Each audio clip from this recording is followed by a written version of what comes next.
I'm delighted to send you warm wishes and congratulations on the 1 Million Women project in Australia.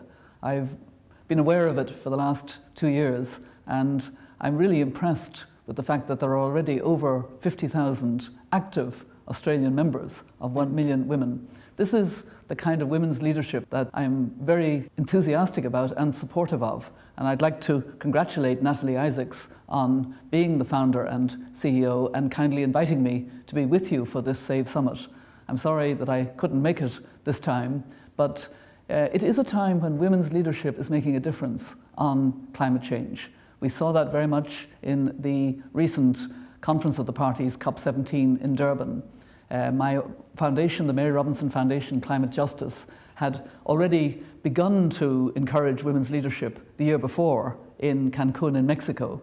And in Durban, it really came to fruition with the leadership given from the very start on the 28th of November by the 3 key women: the Foreign Minister of Mexico, Patricia Espinosa, the Minister of International Cooperation of South Africa, Meti Mashabane, and the Secretary General of the UNFCCC process, who's really leading from the UN side, Christiana Figueres, who highlighted the importance of women and gender.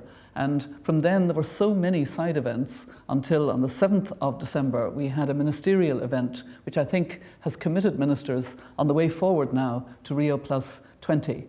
A lot of the focus in Africa at this COP in Durban was on the poorest, which is a priority of my foundation, and the need for more support for adaptation. But we also need to have leadership on mitigation, and that's really what 1 Million Women is particularly focusing on: how women individually change their behavior in their homes, in their communities, in their workplace, in Parliament, wherever they may be.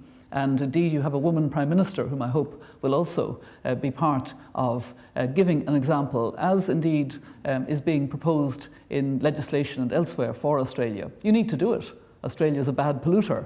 Ireland also needs to improve its record. So given that our fossil fuel-based economic growth in the past is now contributing, as I have seen, to undermining the lifestyles of the poorest, we have to really take seriously our need to change behaviour and to do what Wangari Maathai, my late friend, whom I really mourn and deeply regret her early death, she would say: reuse, reduce, recycle. And you are giving wonderful examples of that in different ways, and you're hearing very good stories about it. I hope we can link in the future with the work that my foundation is doing. We are also bringing out the voices of those whose livelihoods have been undermined.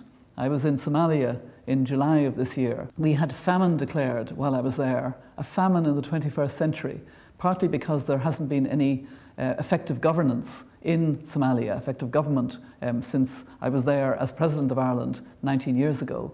But what I saw in the Horn of Africa, in parts of Kenya and Ethiopia, was the impact of climate change. The Horn of Africa has had the 8 hottest years in succession ever. So as women, we have to recognize this is going to get worse. And we think intergenerationally.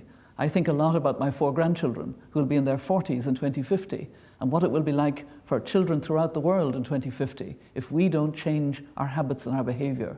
So congratulations to 1 Million Women.